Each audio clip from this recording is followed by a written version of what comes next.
Ευλογητός ο Θεός ημών πάντοτε νίκαια ή και στους αιώνας των αιώνων. Δόξα Συ ο Θεός ημών, δόξα Συ Βασιλεύ ουράνιε, παράκλητε το πνεύμα της αληθείας, ο πανταχού παρών και τα πάντα πληρών, ο θησαυρός των αγαθών και ζωής χορηγός ελθέ και σκήνωσον εν ημίν, και καθάρισον εμάς από πάσης κυλίδος και σώσον αγαθέ τας ψυχάς ημών. Αμήν. Καθίστε παιδιά. Απόψε ήθελα να μιλήσω για κάποια εισήγηση που έχει εδώ κάποια κοπέλα, αλλά όμως σκέφτηκα να σας μιλήσω για ένα θέμα άλλο και συνεχεία να επανέλθουμε στην ερώτηση όταν εξαντλήσουμε αυτό το θέμα.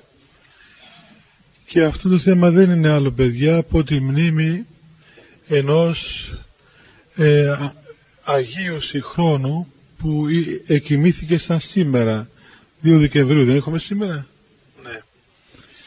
Ενός συγχρόνου Αγίου, ενός με πολύ μεγάλο Αγίου, και αυτό το κάνουμε έτσι για να πούμε απλώς μια ιστορία, αλλά για να δούμε πως μέσα στην Εκκλησία μας αυτά τα οποία διδάσκονται και αυτά τα οποία λέγονται είναι πραγματικότητα και είναι εμπειρίες και όχι μια σκέτη διδασκαλία. Σαν σήμερα λοιπόν το 1992, πριν 7 χρόνια, ξέρετε μαθηματικά, 7 χρόνια, εκοιμήθηκε ένας μεγάλος σύγχρονος γέροντας, ο γέρον Πορφύριος. Θα έχετε ακούσει ίσως για αυτόν τον μεγάλον Άγιον άνθρωπον. Εγώ είχα την μεγάλη ευλογία από τον Θεό να το γνωρίσω προσωπικά αρκετά καλά. Πήγα πολλές φορές και τον συνείδησα, και επειδή ήταν αγιορείτης και αυτός, εκοιμήθη βέβαια στο Άγιον Όρος, και έτσι τον είχα δει και στο Άγιον Όρος, και ίσως από τους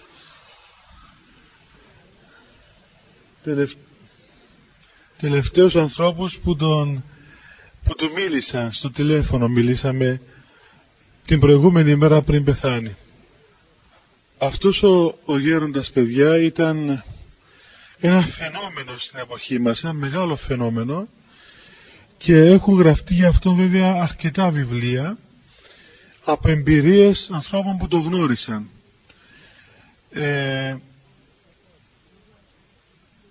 Βέβαια νομίζω ότι μπορούν να έρθουν τόμοι ολόκληροι, πάρα πολλοί τόμοι, από γεγονότα με μαρτυρημένα, δηλαδή από τους ανθρώπους που ήταν κοντά του, που τον έζησαν, που τον γνώρισαν.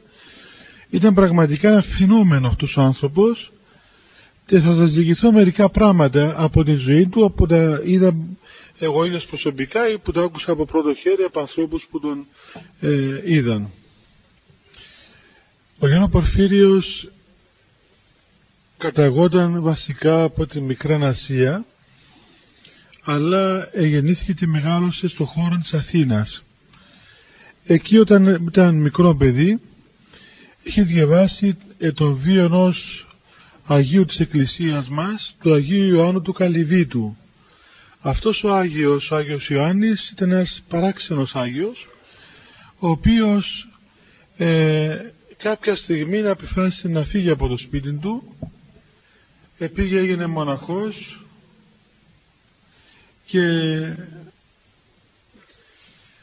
αφού έφυγε πολλά χρόνια από το σπίτι του, ξαφνικά αποφασίζει επιστρέφει πίσω στο σπίτι και έζησε μέσα σε μια καλύβα στην αυλή του σπιτιού του, χωρίς οι γονείς του να καταλάβουν ότι αυτός ήταν ο γιος τους. Αυτό έγινε στη Ρώμη. Οι γονείς έκλαιναν οδύρονταν διότι έχασαν το παιδί του, το μονάκριβο τους παιδί. Ο Άγιος Ιωάννης έμεινε για πολλά χρόνια, περίπου 30 χρόνια. Ο πατέρας του ήταν συγκλητικός, ήταν πολύ πλούσιοι οι γονείς του. Έμεινε στην καλύβα που του έφτιαξαν εκεί, γιατί τον είχα για ένα φτωχό άνθρωπο, ένα ζητιάνο. Έμεινε στην καλύβα στην αυλή του σπιτιού του, τον κορίδευαν οι δούλοι του, του πετάσαν ένα ξεροκόμματο, τον βασάνιζαν κιόλας, τον ενέπαιζαν. Αυτός παρέμεινε εκεί υπομένοντας μέχρι τέλος του θανάτου, όπου ξαφνικά όταν να πεθάνει έδωσε το Ευαγγέλιο, το χειρόγραφο, το οποίο του είχε χαρίσει η μητέρα του, το έδωσε στους γονείς του και αποκαλύφθηκε όταν το παιδί του και πέθανε. Αυτό το Ευαγγέλιο σώζεται μέχρι σήμερα στο Άγιον Όρος. Ένα πολύ μικρό Ευαγγέλιο, χειρόγραφο, το οποίο το είχε ο Άγιος Ιωάννης ο Καλυβίτης μαζί του. Ο πατήρ Πορφύριος διέβασε αυτόν το βίο σε ηλικία περίπου 12-13 χρονών και μέσα στην καρδιά του αισθάνθηκε μεγάλη αγάπη προς τον Χριστό και αποφάσισε να γίνει και αυτός μοναχός. Όπως ήταν τα μέσα της εποχής εκείνης, δοκίμασε 1-2 φορές να πάει στο Άγιον Όρος, που είχε να ακούσει ότι ήταν μακριά από τον κόσμο, αλλά βρήκε πολλές δυσκολίες, δεν τα κατάφερνε. Τέλος πάντων την τρίτη φορά κατάφερε, πήγε στο Άγιον Όρος όταν ήταν με ακόμα μικρό παιδί, 15 ετών. Πήγε στη σκήτη των καυσοκαλυβίων, όπως είναι η Χερσόνησο στο Άθωνα. Τα καυσοκαλύβια είναι στο τέρμα της Χερσονήσου, από τα πιο μακριά ερημικά μέρη. Εκεί, παιδιά, είναι βράχια. Όλες οι σκήτες, δηλαδή, όλοι οι τόποι εκεί που και εγώ έμενα εκεί στη Νέα Σκήτη, είναι Νέα Σκήτη, Αγιάννα, Κατουνάκια, καυσοκαλύβια. Είναι μικρές καλύβες, μικρά σπιτάκια δηλαδή, τα οποία είναι πάνω στις πλαγιές του Άθωνα, που είναι όλων πέτρες και βράχια. Για να βγει κανείς από τη θάλασσα εκεί που είναι το σπίτι του Γεροπορφύριου, θέλει περίπου 3/4 ανάβαση. Είναι πολύ δύσκολη ανάβαση. Πρέπει να είσαι πολύ εξασκημένος, ας πούμε, για να ζήσεις σε εκείνους τους χώρους. Ο γέροντας πήγε, έμεινε εκεί, υποτάχθηκε σε κάποιους εναρέτους άλλους γέροντες, και όταν είναι ακόμα στην ηλικία των 17 χρόνων, αφού έκαμε τελεία υπακοή στους πνευματικούς του πατέρας και αγωνιζόταν πάρα πολύ, άρχισε να λειτουργεί μέσα του το χάρισμα της προφητείας, της διοράσεως. Δηλαδή να λειτουργεί μέσα στην ψυχή του αυτό το χάρισμα του Αγίου Πνεύματος, το οποίο του απεκάλυπτε τι γίνεται, είτε τα μέλλοντα, είτε τα παρελθόντα, είτε και τα παρόντα. Σε ηλικία 19 χρόνων υπέστη μια φοβερή αρρώστια, πνευμονία κτλ. Και οι γέροντες τον έστειλαν πίσω στον κόσμο, στην Αθήνα, για να θεραπευθεί. Και οι γιατροί δεν το επέτρεψαν να επανέλθει στο Άγιον Όρος. Και σε ηλικία 19 χρόνων, 20 χρόνων, τον επισκέφθηκε ο Αρχιεπίσκοπος του Σινά, ο Πορφύριος, και μίλησε με τον πατέρα Πορφύριο, και ο πατήρ Πορφύριος σε αυτήν την ηλικία των 20 χρόνων απεκάλυψε στον Αρχιεπίσκοπο Πορφύριο το τι συνέβαινε στο μοναστήρι του, χωρίς να έχει πάει ποτέ. Του περιέγραψε το μοναστήρι, του περιέγραψε κάθε μοναχό, τι προβλήματα είχε, πώς έπρεπε να χειριστεί κάθε υπόθεση, και έμενε έκπληκτος ο Αρχιεπίσκοπος και τον εχειρωτώνησε διάκονον και ιερέα και πνευματικό στην ηλικία αυτή τη μικρή, και δώσαν και το όνομα Πορφύριος. Συνεχεία ο γέροντας παρέμεινε στην Αθήνα και εκεί υπηρετούσε σε έναν ναό στην Πολυκλινική Αθηνών. Όσοι ξέρετε είναι στην Ομόνια. Εκεί η Πολυκλινική είναι μέχρι σήμερα ένα νοσοκομείο, είναι στην πλατεία Ομονίας και έχει ένα μικρό εκκλησάκι του Αγίου Γερασίμου, και ο πατήρ Πορφύριος ήταν κανονικός εφημέρος στον χώρο εκείνον. Από εκείνη την ώρα άρχισαν να λειτουργούν μέσα του πάρα πολλά χαρίσματα του Θεού. Παραδείγματος χάρη αρρωστούσαν οι άνθρωποι που πήγαιναν εκεί, και οι γέροντας ήξεραν τη διάγνωση είναι επακριβώς. Διόρθωνε τους γιατρούς ο ίδιος και έλεγε από τι πάσχουν οι άρρωστοι, αφού πολλές φορές μας στείλουν οι ίδιοι γιατροί ότι ρωτούσαν τον γέροντα να τους πει τι ήταν η αρρώστια του ανθρώπου εκείνου. Συνεχεία βέβαια ο γέροντας ανεβοκατέβαινε στο Άγιον Όρος, ήθελε πάρα πολύ να μείνει, αλλά η υγεία του ήταν τόσο πολύ επισφαλής, ήταν τόσο πολύ άρρωστος που δεν μπορούσε. Μόλις ερχόταν στο Άγιον Όρος αρρωστούσε. Πάλι τον κουβαλούσαν πίσω, πάλι ερχόταν, ήταν μια ολόκληρη περιπέτεια, πήγαινε έλα, ας πούμε, στο Άγιον Όρος και στην Αθήνα. Εξωτερικά η ζωή του δεν παρουσιάζει πολλά έτσι ενδιαφέροντα πράγματα. Ήταν μια ζωή ενός κανονικού κληρικού. Ο γέροντας βέβαια ήταν άνθρωπος αφοσιωμένος στην προσευχή, ζούσε σε έναν τροχόσπιτο συνήθως γύρω γύρω από την Αθήνα, που υπήρχαν τότε δάση, τώρα τα κάψαν όλα, τότε είχε δάση η Αθήνα γύρω γύρω, και ζούσε συνήθως σε τέτοιους χώρους ερημικούς, παράλληλα με την εφημερία που είχε στο νοσοκομείο. Στο τέλος της ζωής του, όταν προείδαν το θάνατον του, ήρθε στο Άγιον Όρος και πέθανε εκεί. Έμεινε στο Άγιον Όρος και πέθανε στις 2 Δεκεμβρίου του 1992. Διότι ο γέροντας ήξερε ότι θα αποθάνει, έγραψε τη διαθήκη του, έφυγε από την Αθήνα, το μετέφεραν στα Καυσοκαλύβια και κοιμήθηκε εκεί. Αυτό είναι έτσι με λίγα λόγια εξωτερικά. Τώρα σας πω μερικά από τα φοβερά πράγματα που έκανε αυτός ο άνθρωπος. Καταρχάς να σας πω εγώ πώς το γνώρισα. Είπαμε ότι εμείς είμαστε γείτονες, έτσι, να πούμε για τα γεωρίτικα δηλαδή. Εκεί ήταν γειτονιά μας, ας πούμε, γύρω από Πορφύριος. Ήταν γείτονας μας, εμείς μέναμε στη Νέα Σκήτη, αν είχα να χάσουν τα Γιώργο, σας έδειχνα. Αυτός έμενε στα Καυσοκαλύβια. Ακούγαμε όλοι, ας πούμε, τέτοιο χάρισμα. Οπότε αποφασίσαμε μια μέρα που ακούσαμε ότι ήρθε στα Καυσοκαλύβια, πάμε να το δούμε.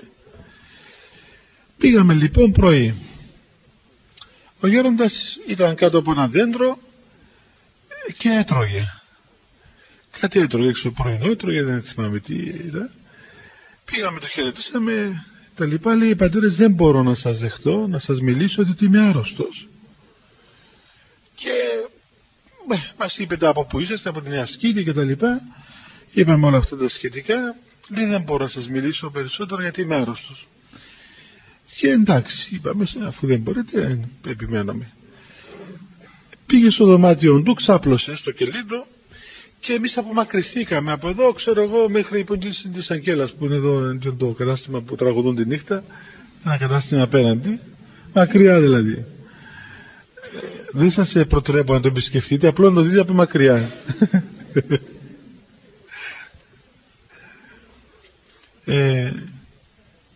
Έρχεται ένας μοναχός, μας λέει ότι κοιτάξτε, πάντα τέτοια ώρα ο γέροντας δεν είναι καλά. Μετά το μεσημέρι γίνεται καλύτερα, περιμένετε και να σας δεχθεί. Γιατί εμείς πήγαμε τη βάρκα μας.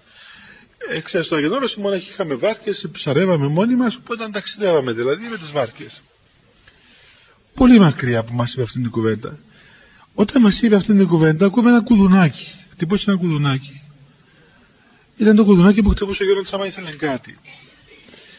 Του φωνάζει εκείνον τον μοναχό, του λέει, γιατί τους είπες τους πατέρες ότι θα γίνω καλά μετά το μεσημέρι?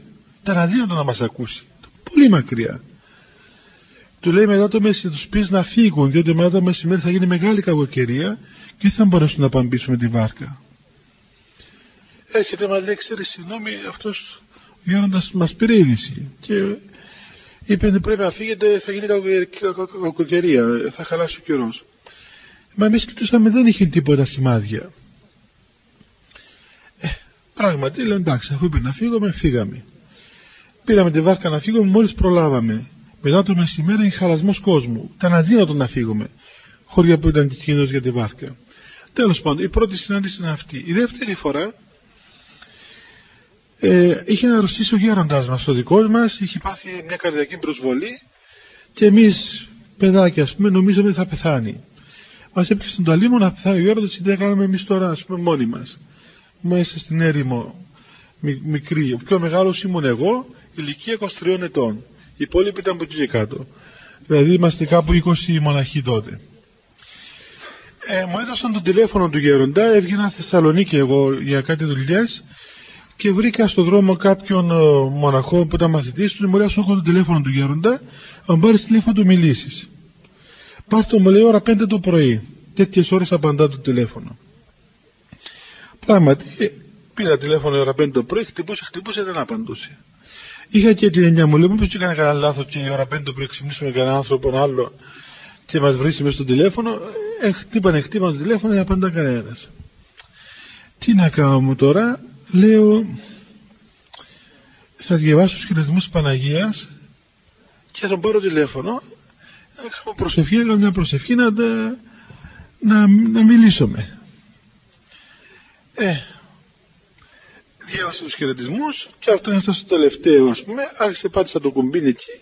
Μάλιστα δεν περίμενα να τελειώσω τους χαιρετισμούς, αλλά ταυτόχρονα πάντων και τα πλήκτρα και έλεγα και τους χαιρετισμούς. Λοιπόν, προς το τέλος των χαιρετισμών σηκώνει το ακουστικό γέροντας και απαντά από την άλλη άκρη της Αθήνας και μου λέει ως εξής, ούτε ήξερε ποιος είμαι, ούτε που να με ξέρει, και απαντά, χαίρε νύφια νύφευτε, λέει στο τηλέφωνο αυτά που έλεγα εγώ στην προσευχή μου. Λέει, ποιος είναι? Είμαι ο πατέρα Αθανάσιος που τα Άγιον Όρος. Γέροντα, τι θέλεις? Του λέω, έχουμε ένα πρόβλημα, γέροντας μας είναι άρρωστος. Και μου περιέγραψε επακριβώς, παιδιά, την κατάσταση του γέροντα, όλα τα συμπτώματα που είχε, το τι έπαθε και το τι έπρεπε να κάνουμε, όλα στο τηλέφωνο. Εντάξει, κλείσαμε. Μετά, τέλος πάντων, το επισκέφθηκα αρκετές φορές. Είχαμε έτσι, ναι, μια, ας πούμε, γνωριμία. Λίγο πριν πεθάνει, ήταν τότε που ο γέροντας και από το μοναστήρι με πίεζαν εμένα να έρθω στην Κύπρο και εγώ δεν ήθελα να έρθω και προσπαθούσα να βρω ανθρώπους από τους γέροντες που να με υποστηρίξουν να μην έρθω στην Κύπρο, ώστε να νικήσω τον γέροντα δικό μας που επέμενε ότι πρέπει να πάω στην Κύπρο. Επήγαινα σε όλους τους φημισμένους, ας πούμε, γεροντάδες να τους πω ότι, ας πούμε, θέλω να πάω στην Κύπρο, και εάν μου έλεγαν αυτοί με μπαείς, θα βρίσκω και εγώ μια αιτία να πω, κοιτάξτε, ας πούμε, ο Γιώργο Πορφύρος είπε να μην πάω. Λοιπόν, τον πήρα τηλέφωνο και βέβαια μου είπε να έρθω στην Κύπρο. Τέλος πάντων, αυτή ήταν η δική μου γνωριμία με τον κύριο Πορφύρο και άλλα πράγματα προσωπικά. Να σας πω όμως έτσι μερικά γεγονότα τα οποία έγιναν εδώ δεν ξέρω αν θυμάστε μερικοί από εσάς μια κοπέλα στην Λεμεσό, τη Μαρία την Ψηλή. Τη θυμάστε? Ή τη θυμάται η Ψηλή τη Μαρία? Γνώρισες την Τίνα, τη γνώρισες? Την Πανύψηλη. Έλεγε ο Γιώργο Παΐσιος ο καημένος, του λέγαμε γέροντα χαιρετισμούς που τη Μαρία την Ψηλή. Τι ψηλή ρε παιδάκι, με αυτή είναι υψίστη, έλεγε. Ήταν 2,30. 2,30. Λινόπετρο, μπράβο. Αυτή η κοπέλα, παιδιά, μια αγία ψυχή, η Μαρία. Τη γνώρισε, θυμάστε? Βέβαια στο τέλος ήταν καμπούριασε, περπατούσε με σίδερα, μετά με καροτσάκι. Εγώ την πρόλαβα, περπατούσε ίσα. Ήταν δηλαδή χωρίς υπερβολή, δηλαδή εγώ ήμουν, ας πούμε, μέχρι εδώ, ας πούμε, αν ήμουν. Ήταν πανύψηλη, ήταν γίγαντας, είχε γιγαντισμό και ήταν και παραμορφωμένη. Ήταν σε έναν τέρας, παιδιά, δηλαδή είχε μια μπαλάμη τόση. Τα παπούτσια της, έχω ένα παπούτσι της, το έχω στο μοναστήρι, ήταν 57 νούμερο. Τόσο πράγμα, σαν βάρκα ήταν. Τόσο, ακριβώς τόσο. Η παλάμη της ήταν 3 φορές σαν τη δική μου, ας πούμε, τόση. Αφού να σας πω πώς τη γνωρίσαμε εμείς τη Μαρία, είχαμε ένα δικό μας μοναχό, ο Πατέρ Νίφων, ο οποίος πουλούσε μήλα πριν έρθει στο μοναστήρι. Ήταν από ένα χωριό των Πλατρών και πουλούσε μήλα στα σακούλια μέσα. Ήταν πρώτη λυκείου και πήγε στην Λινόπετρο να πουλήσει μήλα. Πολλοί ξέρουν τον Πατέρ Νίφο. Οπότε χτύπησε την πόρτα και είχε δύο σακούλια μήλα για να τους πει τους ανθρώπους ότι πουλά μήλα. Οπότε βγήκε η Μαρία από την πόρτα έξω. Ένα τέρας, πραγματικά. Αυτός που φόντο τον πολίτη πέταξε τα μήλα και αποφύγει. Λοιπόν, αυτή η κοπέλα ήταν μια αγία ψυχή, παιδιά, έτσι. Ήταν πραγματικά μια αγία, ας πούμε. Και παρόλο που ήταν ένα τέρας εξωτερικά, το πρόσωπό της ήταν τόσο. Ναι, αν έχω μια φωτογραφία σας δείξω, δεν είναι υπερβολές που λέω. Θυμάστε. Παρόλο που ήταν ένα τέρας, τα μικρά παιδιά δεν τη φοβόνταν κανένα παιδάκι. Και ανέπαβε, ξέρετε κόσμο που ανέπαβε. Δηλαδή, ήταν μία πνευματική μητέρα με όλες τις μεσολέξεως. Τέλος πάντων, να μην πάμε στη Μαρία. Αυτή η κοπέλα ήταν μια τυπικά χριστιανή στα πρώτα χρόνια, καλή κοπέλα, χριστιανή, από η μητέρα της καλή χριστιανή.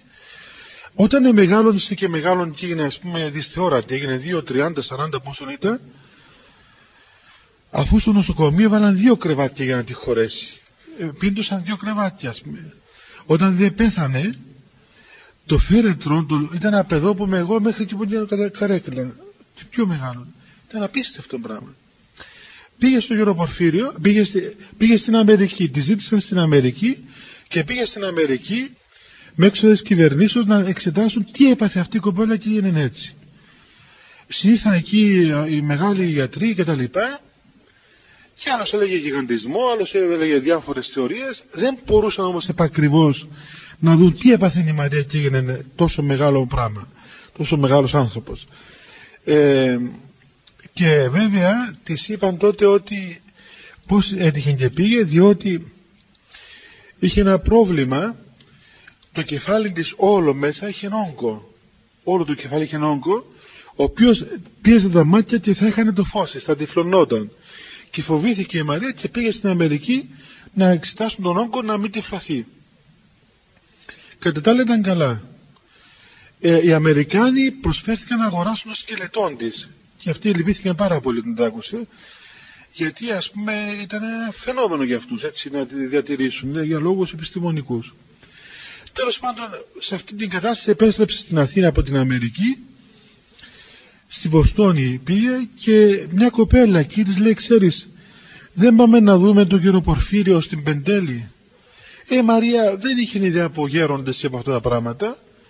Της λέει, τι να μου πει Μαρία αυτός ο γέρος? Της λέει, τώρα με πήγα στην Αμερική τους επιστήμονες, δεν μου να μου πει ο γέρος. Της λέει, πάμε και είναι και τυφλός και δεν μιλά και καλά. Πως... λέει, ακόμα έτσι χειρότερα. Είναι και τυφλός και δεν μιλά και καλά. Να πάει να μας πει μια, έλεγε έτσι Μαρία. Ήταν σε μια κατάσταση έτσι απελπισία, να πούμε. Τέλος πάντων, από εδώ από εκεί την πείσαν να πάει. Πήγε λοιπόν, και μαζί της πήγε η μητέρα της που ζει ακόμα, παιδιά, κυρία Κωνσταντία, μια μοναχή και η κοπέλα εκείνη που πήγε και 1-2 άλλοι άνθρωποι. Μπήκαν στο κελί του γέροντα. Ο γέροντας τυφλός. Είχε τυφλωθεί ήδη ο Γιώργο Πορφύριος. Όταν μπήκαν μέσα, τους λέει, γιατί σου έλεγαν οι φίλοι σου να έρθεις και δεν ερχόσουν? Να σου πω μια. Της είπε ακριβώς τι έλεγε η Μαρία. Αυτή εντράπηκε, ας πούμε. Δεν κατάλαβε. Λέει, τι έπαθες? Του λέει, γέροντα, θα χάσω το φως μου. Και έκλαιγε. Της λέει, όχι το φως σου, παιδί μου, τα κόκκαλα σου θα σπάζουν. Του λέει, όχι γέροντα, τα κόκκαλα με γερά, δεν έχουν τίποτα τα οστά μου, το φως μου θα χάσω. Της λέει, όχι το φως σου, τα οστά σου. Το επαναλαμβάνει 3η φορά, γέροντα, το φως μου. Της λέει, όχι παιδί μου το φως σου, τα οστά σου θα συντριβούν. Αυτή καταλάβαινε. Λέει, ο γέροντας γονάτισε όπως μπόρεσε, και ο γέροντας έβαλε τα χέρια του στο κεφάλι της και άρχισε να προσεύχεται. Όπως δεν μου έλεγε η Μαρία η ίδια, αισθανόταν το κεφάλι της να βράζει ολόκληρο, όπως και τα πράγματα που βάζουν το κεφάλι μέσα οι γυναίκες, και το καβουρδιστήρι, πολύ γυρίζει το πράγμα. Πού είναι ο Βασίλη, πού είσαι? Βασίλη, τι είναι και το πράγμα, ρε Βασίλη? Τι είναι? Όχι ρε παιδί μου, εκείνο που βάζει το κεφάλι τους μέσα. Ναι, στο κομμωτήριο, έτσι, έχει ένα πράγμα που το... υπάρχουν ακόμα, είναι? Υπάρχουν. Λοιπόν, έβραζε το κεφάλι του ολόκληρο. Οπότε λέει ο γέροντας, δεν θα χάσεις το φως σου, τα οστά σου θα βγουν, θα θρύβονται τα οστά σου. Αυτή δεν πίστεψε, λέει, αφού το οστά με καλά, μου είπαν οι γιατροί. Λέει, από πού το έπαθες, σου είπαν οι γιατροί? Του λέει, γέροντα, δεν βρήκαν την αιτία, είναι γιγαντισμός, είπαν, δεν βρήκαν την αιτία. Λέει της μητέρας της, εσύ θυμάσαι που ήσουν έγκυος στη Μαρία? Έχει Μαρία τα 43 χρονών τότε. Λέει, γυναίκα Κωνσταντία καημένη που είναι και θρία. Θυμούμαι. Της λέει, θυμάσαι όταν ήσουν 2 μηνών που έκανες πολλούς εμετούς? Όταν ήσουν έγκυος? Θυμάμαι, μηδρά λέει γέροντα, θυμάμαι. Δεν θυμάσαι που σε πήρε ο άντρας σου σε έναν γιατρό? Πού θα θυμάμαι τώρα, του γιατρό. Και αρχίζεις περιγράφει ο γέροντας, λέει θυμίσου που κατεβαίνετε με το λεωφορείο από το χωριό σας. Κατεβαίνει σε μια πλατεία, της περιέγραψε την πλατεία πριν 42 χρόνια, τυφλός τώρα. Της λέει σε πήρε ο άντρας σου, σε πήγε στον τάδε δρόμο. Και άρχισε να διηγείται τον δρόμο. Και η Κωνσταντία ξαναθυμόταν το δρόμο εκείνο. Σε πήγε σε ένα τόπο, ήταν μια πόρτα πράσινη, το ιατρείο εκείνου του ανθρώπου. Μπήκες μέσα. Θυμάσαι? Θυμάμαι. Του είπες ότι κάμνησε μετούς απολούς από την εγκυμοσύνη. Και σου έδωσε ένα φακελάκι με χάπια. Με 15 χάπια μέσα. Θα θυμάσαι? Δεν θυμάμαι γέροντα. Λέει τα χάπια εκείνα, τα χάπια επιληψίας. Έκαμε λάθος ο γιατρός. Σου έδωσε χάπια επιληψίας, τα ήπιες και παραμορφώθηκε το έμβριο. Γι' αυτό και έγινε έτσι η κόρη σου. Και πραγματικά παιδιά, μετά το έστειλαν το μήνυμα αυτό και ήταν πραγματικός επιστημονικά. Αυτό όμως μετά τι έγινε? Σταμάτησε να χάνει το φως της και άρχισε να θρύβονται τα κόκκαλά της. Αφού μια φορά ήμουν παρόν εγώ που ένα κόκκαλο από την πλάτη τρύπησε το δέρμα και βγήκε έξω. Συντρίβονταν τα κόκκαλα, διαλύονταν τα κόκκαλα, όπως είπε ο γέροντας ακριβώς. Ο γέροντας όταν βγήκε η Μαρία έξω λέει αυτή είναι μία Αγία, περιέγραψε τη Μαρία. Ας σας πω ένα άλλο παράδειγμα. Μία πλούσια γυναίκα, αυτό μου το είπε ο ίδιος άνθρωπος στην Αθήνα πέρσι που πήγα. Μια πλούσια γυναίκα, ήταν πνευματικών τέκνων του Γεροπορφύριου και είχε ένα παιδί το οποίο είχε αγαπήσει μια κοπέλα στην Αθήνα, ο γιος της. Ο γιος της δεν είχε σχέση με την εκκλησία, ούτε πήγαινε, ούτε παραδεχόταν παπάδες ιστορίες. Λοιπόν, το παιδί αγαπούσε την κοπέλα, η μητέρα δεν την ήθελε. Δεν ξέρω, δεν την ήθελε. Τέλος πάντων, έλεγε του γέροντα αυτή η κοπέλα κάμνει για το παιδί μου. Της λέγει ο γέροντας όχι, δεν κάμνει παιδί μου. Λέει μα πώς θα τον πείσω? Της λέει πες του να έρθει να του μιλήσω. Του έλεγε δεν τον ένοιαζε εκείνος. Θα πάω τώρα να βρω ένα γέρο να μου πει δεν πήγαινε. Ήταν και εκατομμυριούχος ή πάρα πολλά χρήματα. Της λέει ο γέροντας καλά, ετοιμάστηκε το παιδί να την πάρει μαζί του, να πάνε ταξίδι στο Λονδίνο και εκεί θα ανακοίνωνε ότι θα την ραβωνιαζόταν, γιατί είπε στους γονείς του ότι θέλετε δεν θέλετε θα ραβωνιαστώ με την κοπέλα αυτή. Δεν με ενδιαφέρει, τους έκαμε υπομονή μέχρι σε μια ώρα, είπε τώρα τελειώσε, θα πάρω μαζί με να ραβωνιαστούμε και ό,τι θέλετε κάμετε. Το είπε στο γέροντα η μάνα, της λέει καλά πες του τουλάχιστον τώρα που θα πάει στο Λονδίνο να με πάρει ένα τηλέφωνο να του δώσω την ευχή μου που θα ραβωνιαστεί. Βάρ' του το σαν όρο, του λέει, ότι πες του καλά παιδί μου, σου δίνω την ευχή μου να την πάρεις, μόνο πας στο γέροντα τηλέφωνο. Και εδώ και το τηλέφωνο. Του λέει του γιού της, κοίταξε, μου το είπε το παιδί αυτό, έτσι παιδιά. Του λέει καλά ρε, εντάξει, πάρ' την αφού τη θέλεις και εγώ μόνο έναν όρο σου βάζω. Πάρ' το γέροντα τηλέφωνο και μέσα στο γέροντα θέλω την ευχή σου.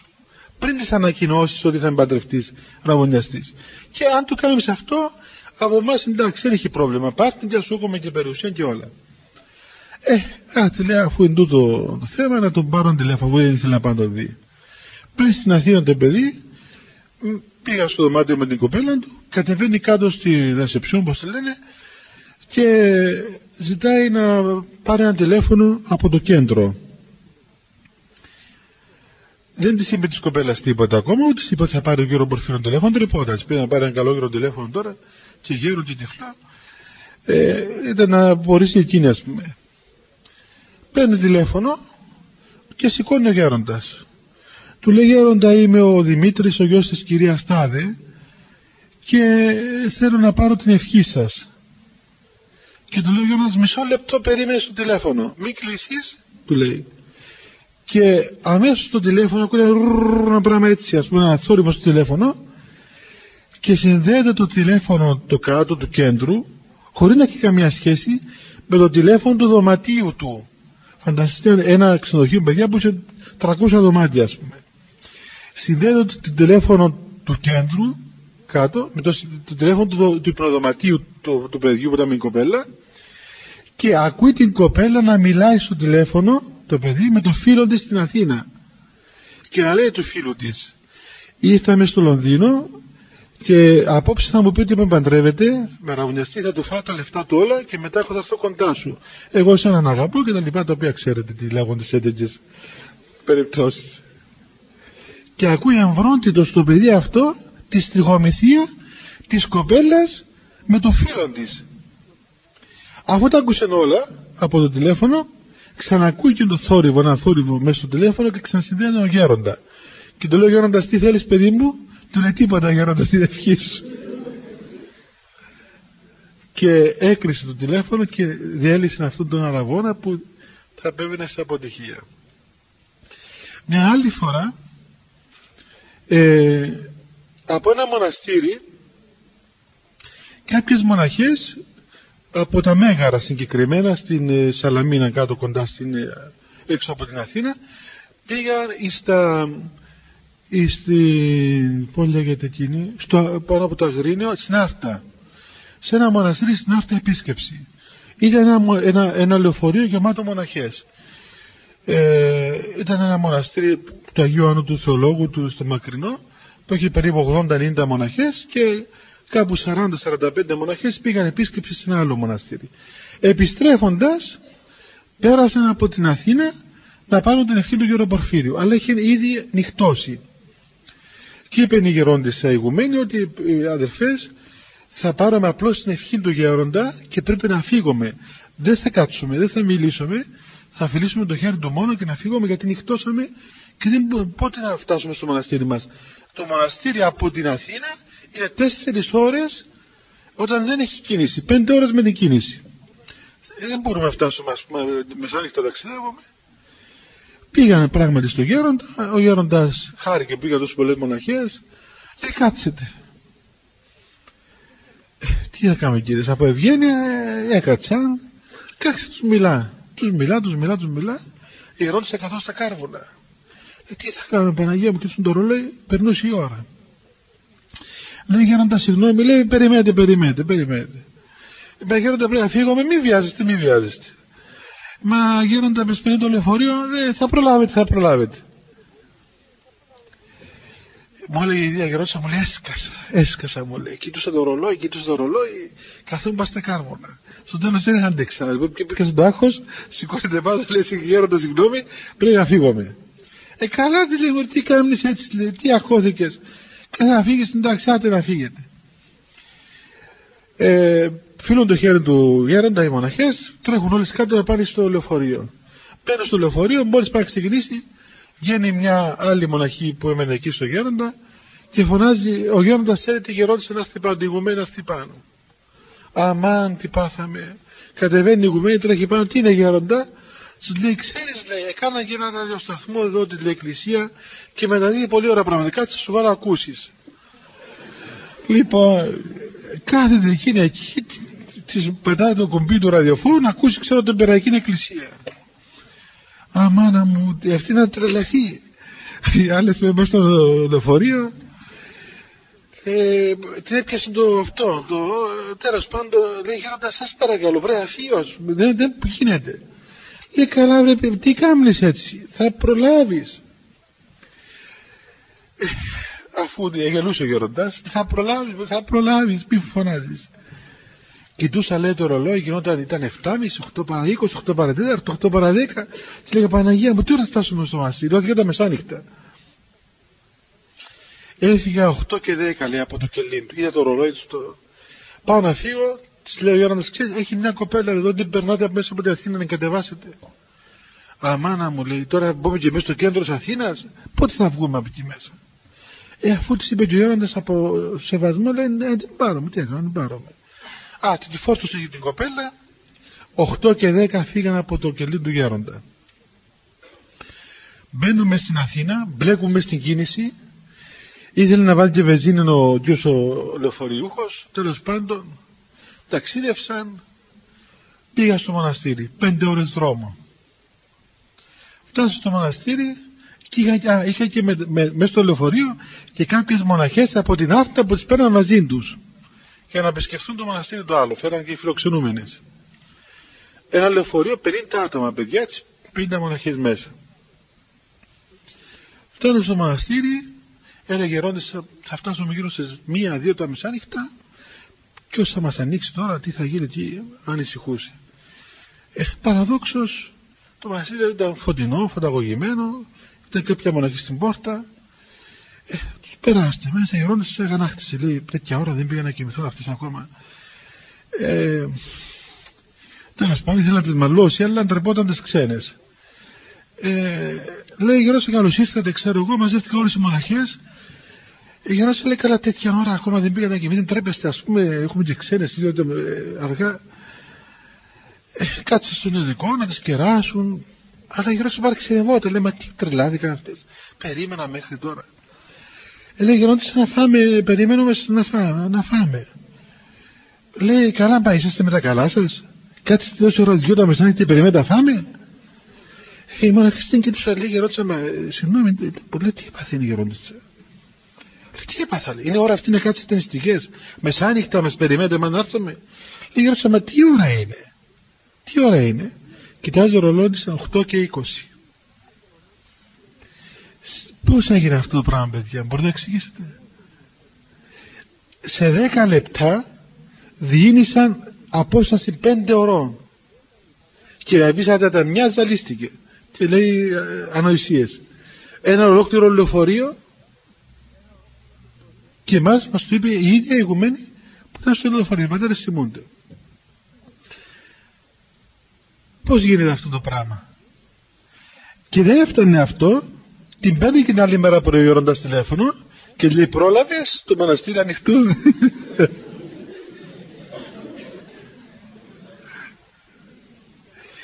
Αυτή πήγαμε εγχείρηση καρδίας. Είχε πρόβλημα η καρδία της, η γερόντισσα. Έτσι γνώρισε τον κύριο Πορφύριο. Δεν τον ήξερε. Επέστρεψε από την εγχείρηση και το βράδυ είχαν αγρυπνία. Και έψαλε πολύ ωραία ηγουμένη. Οι μοναχές άλλες λέει, Γερόντισσα, ψάλε, ας πούμε. Ψάλε, ξέρω εγώ. Την έφερα έτσι σε μια εύθυμη διάθεση και πήγε να ψάλει. Αλλά όταν ήρθε η ώρα, έψανε το Άγιος ο Θεός, Άγιος Χριστός, Άγιος Αθάνατος, εκεί στα μουσικά, παιδιά, πώς να πούμε, βγαίνει πιο πολλά η φωνή, ας πούμε, έχει μια υψηλή νότα. Και όπως ψάλουν και οι γυναίκες ψήφωνα και αυτή η δυνατή φωνή της, πίεσε τον εαυτό της και έψαλε δυνατά. Αλλά αισθάνθηκε ένα κράκ μέσα της και αμέσως κατάλαβε ότι κάτι πρόβλημα συνέβηκε στην εγχείρηση. Ούτε είχε να ακούσει περί Γερο Πορφύριου, ούτε τον ήξερε, ούτε την ήξερε. Τέλος η λειτουργία, πάει στο κελτίν της, 4 ώρα το πρωί. Χτυπάει το τηλέφωνο. Σηκώνει το τηλέφωνο, τέτοια ώρα, ποιος? Στο τηλέφωνο. Σηκώνει το τηλέφωνο, της λέει, είμαι ο πατέρ Πορφύριος. Από την Αθήνα, από τον Οροπό. Χαίρομαι πολύ γέροντα, κάτι ψευτό άκουσαν αυτοί. Της λέει, ρε παιδάκι μου, λέει, τι ήταν αυτόν το αθάνατος που είπες? Λέει, το Άγιος Αθάνατος.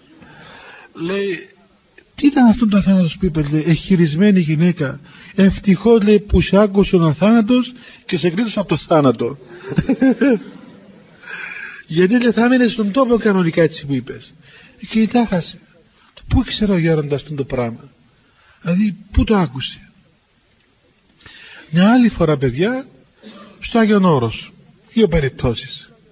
Κάποιο βράδυ, κάποιος φίλος μου, παπάς, ιερομόναχος, εκεί που προσευχόταν το βράδυ, θα σας πω, μην τρομάξετε βέβαια αυτό, άκουγε βήματα στο διάδρομο του ησυχαστηρίου που έμενε και ξαφνικά ανοίγει η πόρτα και μπαίνει μέσα, ας πούμε, ο σεντανάς και άρχισε, τον έπιασε από τον λαιμό, τον ασκητήν αυτό, τον ερημίτη αυτό. Τον έπιασε από τον λαιμό και το έριξε κάτω. Άρχισε μια πάλι, ας πούμε, τέλος πάντων μεταξύ τους. Οπότε όταν ήταν να φύγει ο πειρασμός, του έδωσε μια γροθιά του παπά εδώ στο στήθος του ιερομονάχου αυτού. Αυτό δεν το επεντεί πουθενά το πρωί. Πάλι Χτυπάει το τηλέφωνο, πάλι ο Γεροπορφύριος. Πάλι άγνωστοι μεταξύ τους. Του λέει, καλά τα κατάφερες χτες το βράδυ, του λέει, αλλά τη γροθιά που έφαγες δεν θα την πληρώσεις. Του λέει, ποιος είσαι? Λέει, ο πατέρ Πορφύριος. Λέει, πώς θα την πληρώσω, γεροντά? Λέει, μια σακούλα χάπια θα πιείς. Τι ήταν? Μετά άρχισε με το πολύ να έχει αιμοπτήσεις και είχε πάθει φυματίωση. Και ξέρετε, πίνουν πολλά χάπια αυτοί οι φυματικοί. Άλλο παράδειγμα, στη σκήτη δική μας. Είχαμε έναν Παπαϊωακήμ εκεί, ο οποίος ήρθε από ότι ήταν αρχιμανδρίτης στον κόσμο και διάβασε μερικά σκητικά βιβλία και ήρθε στο Άγιον Όρος. Δεν είχε πείραν από τη μοναχική πολιτεία. Ήταν καλός αρχιμανδρίτης στον κόσμο, αλλά δεν ήξερε από μοναχισμό. Πήρε λοιπόν κάμποσα βιβλία και τα διάβαζε και νόμιζε με τα βιβλία θα γίνει ασκητής. Κλείστηκε και μέσα στο δωμάτιό του και προσπαθούσε να μιμηθεί τους ασκητές. Το βλέπει ο γέροντας από την Αθήνα και του στέλνει έναν άνθρωπο και του λέει το εξής: να σταματήσεις να κνέσεις στο δωμάτιό σου, να βγεις έξω, να κάνεις κήπους, να ποτίσεις τα χόρτα σου, τα δέντρα σου. Δεν μπορείς να κάνεις αυτό το πράγμα. Μου έλεγε μια ηγουμένη από τη Σερβία, τους πήρε μια φορά τηλέφωνο ο Γεροπορφύριος χωρίς να τους ξέρει, όταν ακόμα ήταν το καθεστώς, πριν πέσει το καθεστώς, και λέει στη γερόντισσα: γερόντισσα, απόψε το βράδυ σας βάλα μέσα στην πηγή σας δηλητήριο, σας ρίξαν δηλητήριο για να πεθάνετε όλες, να δηλητηριστείτε όλες οι μοναχές και να μην πιείτε από το νερό αυτό, διότι είναι δηλητηριασμένο, και να σκάψετε από το μοναστήρι σας σε τόσον τόπο ώστε να βρείτε νερό και να πίνετε από εκεί. Άγνωστη, ούτε πήγε καμιά φορά. Εμείς το 79 φιλοξενούσαμε έναν μοναχόν Ιταλό, ένας καθολικός μοναχός, ο οποίος ήρθε στο Άγιον Όρος, μιλούσε τέλεια τα ελληνικά και έμενε κοντά μας 6 μήνες, και μια φορά που πήγα εγώ στην Αθήνα πήγα μαζί του στο Γεροπορφύριο. Μπήκαμε μέσα, ο Γιώργος ήταν τυφλός. Ούτε κανείς ήξερε ότι αυτός ο μοναχός είναι καθολικός, ότι είναι Ιταλός, κανένας. Μιλούσε πάρα πολύ καλά τα ελληνικά και φορούσε ρούχα όμοια με εμάς. Ούτε τον καταλαβαίνει κανένας. Ήταν αδύνατο, αφού οι αγιορείτες άλλοι δεν ήξερα ότι αυτός είναι καθολικός μοναχός Ιταλός, για να μην υπάρχει πρόβλημα, γιατί έτσι τα πράγματα εκεί λίγο, ας πούμε, έντονα στο Άγιον Όρος. Δεν είναι εύκολο δηλαδή να είσαι, ας πούμε, καθολικός και να κυκλοφοράς ελεύθερα. Αλλά εμείς τον είχαμε μαζί μας. Μπήκε στο δωμάτιο και ο γέροντας αρχίζει το περιγράφει, του λέει: α, πώς το είναι το μοναστήρι σου? Του λέει: το Αγίον Θεολόγου. Του περιέγραψε επακριβώς το μοναστήρι και του είπε σε ποια σημεία του μοναστεριού έχει νερό και σε πόσα μέτρα. Του μοναχού αυτού στην Ιταλία. Τέτοια γεγονότα, παιδιά, ήταν γεμάτη η ζωή του γέροντα. Ξέρετε ότι περιέγραφε πράγματα τα οποία συνέβηκαν πριν χιλιάδες χρόνια. Ήμουν παρόν όταν ήρθε σε ένα μοναστήρι στη Θήβα, στις πλατείες, στη Μονή της Αγίας Τριάδος, που ήρθε εκεί και λέει στις μοναχές: εδώ, λέει, πριν 3.500 χρόνια είχε έναν ιερό του Απόλλωνος, και σε τόσα μέτρα κάτω από την εκκλησία έχει ερείπια. Γι' αυτό όταν θα χτίσει το μοναστήρι να μην φοράξει την αρχαιολογία, γιατί θα βρείτε ερείπια κάτω, και αν το δει η αρχαιολογία θα σταματήσει. Δεν είχε τίποτα αρχαία εδώ, δεν είδαμε τίποτα. Μετά από έγιναν σεισμοί στην Αθήνα και τα λοιπά, και χρειάστηκε να χτίσω. Όταν άσκαψα για τα θεμέλια βρήκα όλα τα ερείπια από τους είπε ο γέροντας. Ένας πλούσιος, ο κύριος Βάσος, που αγόρασε ένα χτήμα στην Αθήνα και στην παραλία, του λέει: γέροντα, αγόρασε ένα χτήμα. Του λέει: αγόρασε το χτήμα, αλλά γεμάτο τάφους. Του λέει, τρελάθηκε ο γέρος. Πού βρήκε τάφη μες στην παραλία? Του λέει: γέροντα, στην παραλία? Μα στην παραλία. Στην παραλία, του λέει, σου λέω κι εγώ. Καλά, στην παραλία είναι τάφους? Τάφους, του λέει, στην παραλία. Δεν έχει τάφους, του λέει. Καλά, του λέει, ψάξει και θα δεις. Όταν πήγε να ανοίξει, παιδιά, να χτίσει το σπίτι του, βρήκε 11 τάφους. Πώς το λένε, π.Χ. προχριστιανικούς τάφους. Ένα πνευματικό παιδί του Γέροντα ήταν πώς λέγεται αυτή στην Αθήνα που είναι για τα διαστημόπλια, ναι, αστροναυτική, NASA. Θυμάστε έναν διαστημόπλο που πήγε στο διάστημα και δεν μπορούσε να το φέρουν πίσω? Θυμάστε? Έκαμε ένα παγκόσμιο συμβούλιο από τους πιο μεγάλους διαστημολόγους, πώς λέγονται αυτοί τέλος πάντων, για να δούμε τι θα κάνουμε με το διαστημόπλιο. Ο άνθρωπος αυτός που πήγε ήταν πνευματικών τέκνων του Γέροντα Πορφύριου, οπότε πριν πάει στην Αμερική πέρασε από τον Γέροντα να πάρει τη ευχή. Το Γέροντα φεύγει στην Αμερική, έχει αυτό το πρόβλημα. Τι πρόβλημα, το λέει ο Γέροντας? Το λέει, διαστημόπλιο δεν μπορεί να έρθει πίσω. Λέει, καλά μωρέ, τι έπαθε, λέει, και δεν έρχεται πίσω? Δεν έρχεται, Γέροντα. Στάσω να εξετάσουμε να δούμε. Ας τώρα διαστημόπλια αυτός, πού ξέρει από διαστημόπλια? Λέει, 2 λεπτά το εξετάσουμε, του λέει ο Γέροντας. Και το αρχίζει το περιγράφει το διαστημόπλιο επακριβώς και πού ήταν η βλάβη. Του λέει, να, έχει έναν τόπο εκεί, του λέει, έτσι ξέρω εγώ πώς το περιγράψε, εκεί είναι η βλάβη. Και πώς θα το διορθώσουμε, Γέροντα? Και του είπε, πώς θα το διορθώσω? Αλλά του λέει, πάω, του λέει, θα πεις τίποτα εσύ. Θα σου αφήσω όλους να πούνε, λέει, θα τα βρουν εκεί. Δεν θα βρει κανένας, λέει, τι συμβαίνει. Θα τα πούνε όλες τις σοφίες οι άλλοι, θα μείνεις τελευταίος. Και θα πεις στο δικό σου να σου πάρεις και βραβείο. Πράγματι, πήγα τώρα τον Έλληνα, ποιος του έχει σημασία. Πού ξέρουν Έλληνας με το. Και άλλοι να πούμε να δεις τηλεσκόπιο, που αυτό το διαστημόπλιο.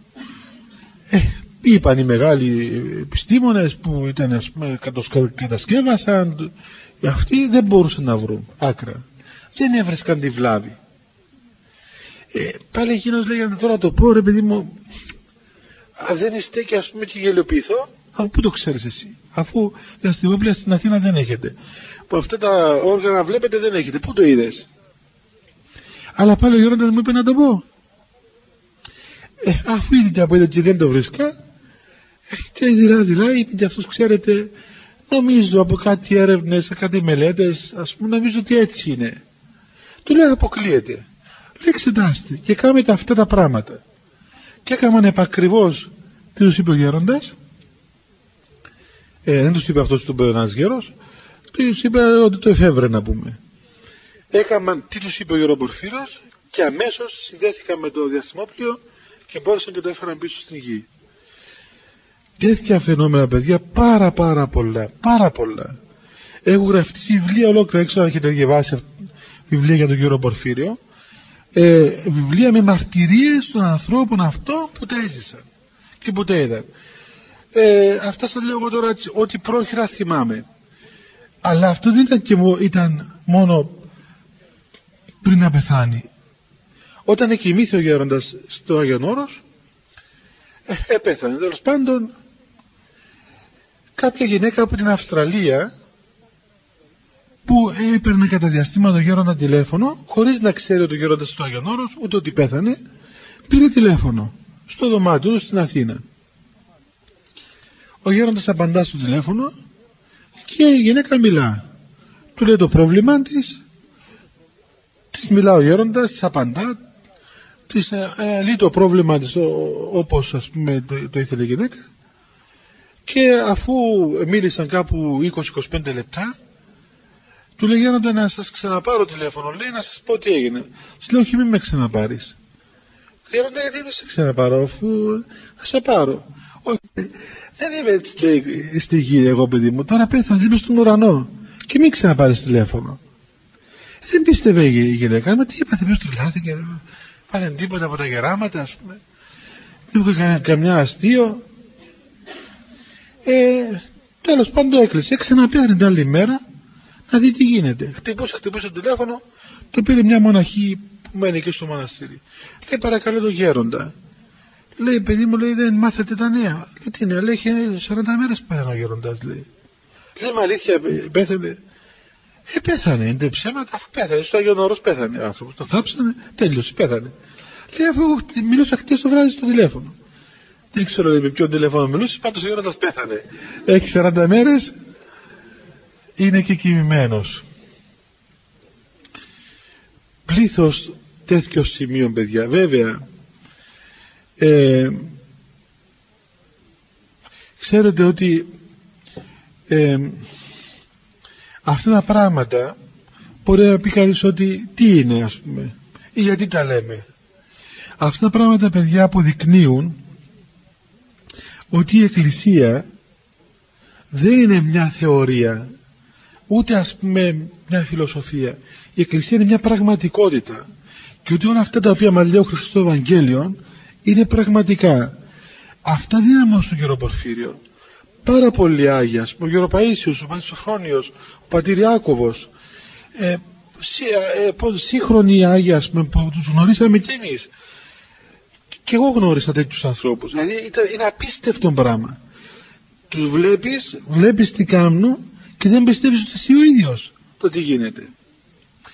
Εάν ερευνήσεις τη ζωή αυτών των ανθρώπων, η ζωή τους έχει ένα μεγάλο χαρακτηριστικό που είναι διπλό. Έχουν πρώτα πολλή αγάπη προς τον Θεό και προς τον άνθρωπο σαν αποτέλεσμα, και δεύτερο, μεγάλη ταπείνωση, πάρα πολύ μεγάλη ταπείνωση. Ο Γεροπορφύριος, όταν περιέγραφε το χάρισμα, γιατί ήξερε και έλεγε ότι αυτό είναι χάρισμα από τον Θεό, δεν το έκρυβε, ήταν τόσο απλώς, και μια φορά πώς να πούμε, διασκέδαζε με αυτό. Όταν πήγαινε από μερικά χωριά, ας πούμε, τους έλεγε που έχει νερό στο χωριό τους, και το έλεγε ο γέροντας, και έλεγε, εγώ, λέει, τους λέω, τους χωριάς που έχουν εδώ, ότι στο χωράφι σου τον τάδε τόπο, στο τάδε μέτρα έχει νερό γλυκό, και έσκαβαν αυτοί και έβρισκαν το νερό. Και λέει, γιατί τους λέω για το νερό? Τους λέω για το νερό ώστε αφού βρουν νερό να πιστέψουν ότι αυτό το πράγμα που τους είπα είναι από τον Θεό, και μετά να τους πω και τα πνευματικά και να με ακούσουν, να μην είναι. Οπότε πήγαιναν μερικοί του γέροντα, στο χωράφι μου έχει νερό, και έτσι έλεγε ο καημένος, καλά ρε παιδιά, γεωτρύπανο είμαι εγώ, πού να ξέρω αν έχει νερό? Έτσι τους πώς να παστευόταν μαζί τους. Έλεγε λοιπόν το χάρισμα αυτό το έλαβε γιατί είχε νεκρώσει τελείως τον εαυτό του απέναντι στον Θεό. Δεν είχε καθόλου θέλημα. Και αυτό πώς αποδεικνύεται, παιδιά? Ότι ο Θεός, ενώ είχε τόση μεγάλη επιθυμία να ζήσει στο Άγιον Όρος, ο Θεός τον πέταξε έξω, ας πούμε, τρόπον από το Όρος, και τον ανάγκασε να ζει μέσα στην Ομόνια, μέσα στο κέντρο της Αθήνας. Εκεί ζούσε. Αφού έλεγε, όταν πρωτοπήγε εκεί, τώρα δεν μπορώ να σας πω να φανταστείτε, αλλά φανταστείτε τέλος πάντων την ησυχία του Αγίου Όρους, την έρημο, να πούμε, εκεί, πώς είναι μια απέραντη ησυχία, αφού, να σας πω από τη δική μας περίπτωση, παιδιά, εμείς είμαστε 20-22 μοναχοί, στη συνοδεία μας μέναμε στη Σκήτη, στην έρημο, και λειτουργούσαμε, κάναμε λειτουργία. Το εκκλησάκι μας ήταν πάρα πολύ μικρό. Δηλαδή, πώς να σας πω, ας πούμε, δηλαδή είχε πλάτος 2 μέτρα, 2,5 μέτρα. Όταν στεκόμαστε και κάναμε έτσι, σχεδόν κάναμε τον τοίχο τον άλλον τοίχο. Ήταν ένα στενό μακρό πράγμα, το οποίο δεν ήταν εκκλησία, ήταν κάποτε βεράντα, και την κλείσαμε με σέλοντεξ και το κάναμε εκκλησάκι και κάναμε λειτουργία εκεί. Κάποια μέρα ήρθε ένας ξένος και μας έψαχνε, και μας το λέει μέσα στην εκκλησία, και ψάλαμε και κάναμε λειτουργία, και περνούσε έξω από το εκκλησία, από το διάδρομο, και έλεγε, μα πού είναι αυτοί? Και εμείς λειτουργούσαμε και δεν μας άκουγε. Τόσο πολύ χαμηλά κάναμε τη λειτουργία, ίσα που ακούγαμε, σχεδόν ψιθυριστά. Έτσι ήταν πώς να πούμε, η παράδοση εκεί η δική μας, η ησυχαστική παράδοση, και ήταν μια απέραντη ησυχία. Η λειτουργία γινόταν ίσα που να ακούεις, δηλαδή. Αν δεν είσαι εξασκημένος, μπορούσε να νομίσει ότι αυτοί οι άνθρωποι τι κάνουν, δεν μιλούν τόσο πολύ χαμηλά. Έτσι ήταν ο γέροντας, έτσι ήταν στο Άγιον Όρος. Όταν πήγε στην Αθήνα, στην Πολυκλινική, και έκανε λειτουργία, απέναντι του είχε ένα κατάστημα που πουλούσε δίσκους, και εκείνος ο καημένος, για να διαφημίσει τα τραγούδια του, έβαλε τόσο πολλά δυνατά δίσκους που δεν εκάλυπτε την εκκλησία, και η λειτουργία καλυπτούταν από τα τραγούδια. Και έλεγε ο μα δεν μπορούσα, διότι δεν μπορούσα να λειτουργήσω, διότι συνέχεια ακούγαν τα τραγούδια. Και έλεγα τι να κάνω, ας πούμε, τι μπορώ να κάνω, και εφέβαινε ότι για να μπορεί να συγκεντρωθεί πρέπει να προσεύχεται με όλη τη δύναμη. Και έμαθε να προσεύχεται με όλη τη δύναμη της ψυχής του, λόγω του ότι βούιζε η εκκλησία από τα λαϊκά τραγούδια που ακουγόντουσαν. Τέτοια δηλαδή ατμόσφαιρα ήταν. Αφού μία φορά έλεγε ο ίδιος ότι όταν διέβασε το Ευαγγέλιο των Παθών, σαν διάβασε το Ευαγγέλιο, έβγαλε μία φωνή και λιποθύμησε γέροντας. Και τρέξανε άνθρωποι, ξέρω εγώ, τον συνεφέρουν, τι ήταν. Διαβάζοντας το Ευαγγέλιο, έβλεπε μπροστά του τα γεγονότα του πάθους του Χριστού. Έβλεπε τον Χριστό που τον σταύρωνα, που τον κάρφωνα, όλα αυτά τα πράγματα, και δεν άντεξε και λιποθύμησε. Ο γέροντας είδε την εισβολή στην Κύπρο πριν την πει το ράδιο. Πήγαινε στο Άγιον Όρος, έφυγε από Αθήνα το βράδυ και ταξίδευε στο αυτό μου το είπαν άνθρωποι που ήταν μαζί του στο αυτοκίνητο. Και η ώρα 5 το πρωί, ενώ ήταν, δεν έβλεπε, τους λέει, παιδιά, γίνεται στην Κύπρο απόβαση των Τούρκων. Λέει, γέροντα, τι λες? Βάζουν το ράδιο, τίποτα, τραγούδια. Λέει, αυτήν την ώρα εισβάλλουν οι Τούρκοι στην Κύπρο. Και αρχίζει να περιγράφει την Κερίνια, την ακτίνα εκεί. Να, τώρα πάει το πρώτο καράβι, βγαίνει το πρώτο άρμα, βγαίνουν οι στρατιώτες, αρχίζουν ο πόλεμος, πίσω στην Αθήνα γρήγορα. Και πήγα στην Αθήνα και μετά από 2-3 ώρες στην Αθήνα συνελάχισα μεταδίδει τη εισβολή στην Κύπρο. Επίσης έβλεπε ο γέροντας, θυμάστε στο Βουκουρέστι μια φορά που έγινε μια επανάσταση κάποιων φοιτητών και τους έσφαζαν τον ένα μετά τον άλλο, ο Τσαουσέσκου τότε, δεν ξέρω αν το θυμάστε. Ο γέροντας τα έβλεπε όλα τα γεγονότα μπροστά του και τα περιέγραφε τι γινόταν επακριβώς. Πήρε τηλέφωνο στη Νότιο Αφρική, στον Τζοχάνεσμπουργκ, πήρε τηλέφωνο σε μια οικογένεια και τους λέει το εξής πράγμα: κάτω από το σπίτι σας περνούν καλώδια υψηλής τάσεως και να φύγετε θα πάθετε καρκίνο. Άνθρωποι απόρρισα. Λέει, καλά, ποιος είσαι εσύ, από πού μιλάς? Λέει, δεν είστε κυρία Τάδε? Λέει, ναι. Από Αθήνα μιλώ, είμαι ο Πάτερ Πορφύριος. Καλά, από την Αθήνα? Πού ξέρεις το σπίτι μας, στο Τζοχάνεσμπουργκ? Χωρίς ούτε τηλέφωνο, ούτε τους ήξερα, ούτε δεν ήξερα. Είχε τέτοιο χάρισμα φοβερό, έτσι, τέτοιο φοβερό χάρισμα. Τέλος πάντων, έρχονται πολλά στο νου, περνά και ώρα.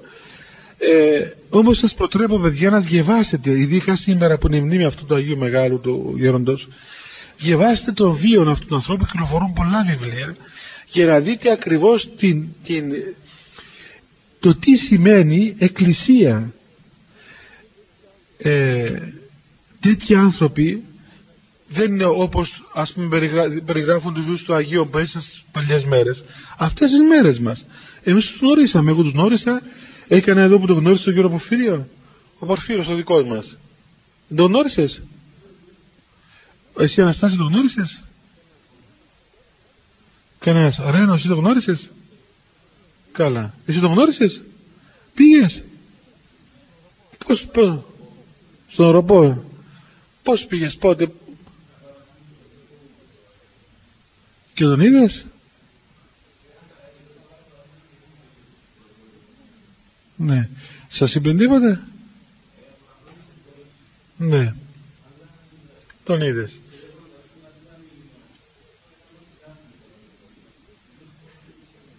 Αυτός ήξερε, έπαιρναν τηλέφωνο, παιδιά, και ούτε είχα κι εγώ εκεί που ήμουν, και έλεγε, αυτό άστο, δεν είναι τίποτα, έλεγε. Και έλεγε αυτού που ήταν κοντά του, ενός γιατρού, λέει, αυτό απάντα του και πες του αυτόν το πράγμα. Ήξερε ποιος του έπαιρνε τηλέφωνο, ήξερε ποιος ήταν και τι ήθελε. Και τι ήθελε ακριβώς. Τέλος πάντων, να διαβάσετε στα βιβλία, είναι πάρα πολλά. Εκείνο το οποίο θέλω να σας πω εγώ, παιδιά, πέρα από τις διηγήσεις, είναι ακριβώς αυτό που είπαμε από την αρχή, ότι η Εκκλησία, η Ορθόδοξος, είναι ένας χώρος που θεραπεύει τον άνθρωπο και επαναζωογονεί όλες τις δυνάμεις που του έδωσε ο Θεός του ανθρώπου, όλα τα χαρίσματα, όλα αυτά που έδωσε ο Θεός στη δημιουργία μας. Η Εκκλησία τα ξαναφέρνει σε λειτουργία κατά Θεόν, Γι' αυτό επιμένουμε και λέμε ότι η Εκκλησία δεν έχει καμιά σχέση ούτε με τις φιλοσοφίες, ούτε με τις θεωρίες, ούτε με τις ηθικολογίες, ούτε με κάτι άλλο το οποίο συμβαίνει σε αυτόν τον κόσμο. Η Εκκλησία είναι ένας χώρος ο οποίος λειτουργεί θεραπευτικά και θεραπεύει τον άνθρωπο. Και απόδειξη ότι θεραπεύει τον άνθρωπο είναι οι Άγιοι. Αν δεν έχουμε τους Αγίους, παιδιά, η Εκκλησία και όσοι ακολουθούν την Εκκλησία είναι βλάκες. Έτσι, φαντάζομαι να ακολουθάτε μια Εκκλησία που σου λέει πράγματα που δεν τα αποδεικνύονται. Δηλαδή, δεν θα είμαστε ανόητοι και βλάκες άνθρωποι να κάνουμε όλα αυτά που λέει το Ευαγγέλιο χωρίς καμιά απόδειξη? Ποια είναι η απόδειξη ότι είναι αλήθεια? Εντάξει, λέει ωραία πράγματα, λέει ωραίες σοφίες. Αλλά τι ας κάνουμε τις σοφίες? Έχει απόδειξη ότι αυτό που λέει είναι αληθές? Μόνον οι Άγιοι επαληθεύουν το Ευαγγέλιο, παιδιά. Μόνον οι Άγιοι το επαληθεύουν. Και εγώ πραγματικά σας εξομολογούμε ότι όταν ήμουν 18 χρόνων και πήγα τον Γέρο Παΐσιο για πρώτη φορά, αυτό που γεννήθηκε μέσα στην ψυχή μου μόλις σε αυτόν τον άνθρωπο ήταν ότι ό,τι είπε ο Χριστός είναι αλήθεια. Έτσι είπα μέσα μου. Γιατί είδα έναν άνθρωπο του Θεού μπροστά μου, έναν Άγιον άνθρωπο. Διότι σαν τον Γέρο Πορφύριο ήταν και ο πατήρ Παΐσιος με πάρα πολλά σημεία από τον Θεό και θαύματα πάρα πολλά. Δυστυχώς δεν έχουμε χρόνο άλλο, είναι 9,5 ώρα, παιδιά. Είδα όμως ότι δεν έβαλε καμιά απορία. Δεν έχετε? Όπως θέλετε. Ναι.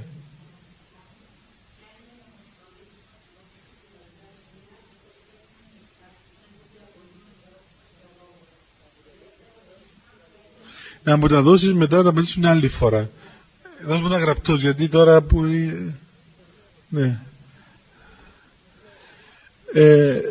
Παιδιά, νομίζω ότι δεν έχω τίποτα άλλο να σας πω. Συγγνώμη αν σας εκούρασα με μονόλογο, αλλά νομίζω ότι αυτά τα πράγματα είναι πολύ βασικά και όταν προσεύχεστε να επικαλείστε τις προσευχές αυτού του Αγίου ανθρώπου, διότι είναι στις μέρες μας, παιδιά, έτσι. Όλοι όσοι τον γνώρισαν ζουν, και οι αδελφές του, ο κόσμος που τον γνώρισε είναι στις μέρες μας, έχει πολύ παρησία στο Θεό και νομίζω ότι έχει πάρα πολύ δύναμη.